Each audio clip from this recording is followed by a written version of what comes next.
morning here with Legacy Flat Roof and Sheet Metal. Today we're in Granton, Ontario. We're doing a re-roof of a client's garage. Currently it's a 4-ply built-up system with peach stone on it. We've allowed it to dry. Like I said, multiple times we got different options. In this option, the client wants to go with a layover roof. So we are going to fasten a new substrate down and put a peel and stick cap system. Pretty straightforward edges. We have a scupper at the end. This roof is roughly about 1,100 square feet.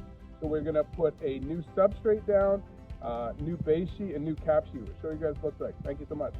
Legacy Flat Roof and Sheet Metal. We finished doing the substrate. There's an 1/8-inch board getting installed, fastened through the deck.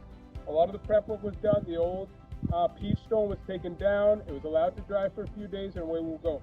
So we fastened the sofa board, and then we adhered a peel and stick membrane. Go and take a look. Pretty straightforward roof. It's nice, it's square. We do have this roof drains at this point here.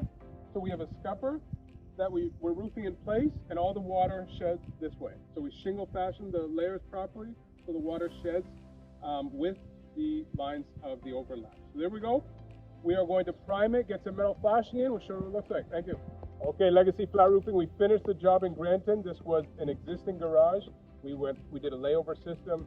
Beautiful. It turned out beautiful. I'm sure the client will go ahead and take a look. Really happy the way this turned out. Proper water shedding to the scupper. It also has a nice slope. Has a little bit of a slope we were able to take advantage of. Go ahead. We got a scupper here. A couple small details we had to do. Really turned out nice. I'm happy the way things turned out.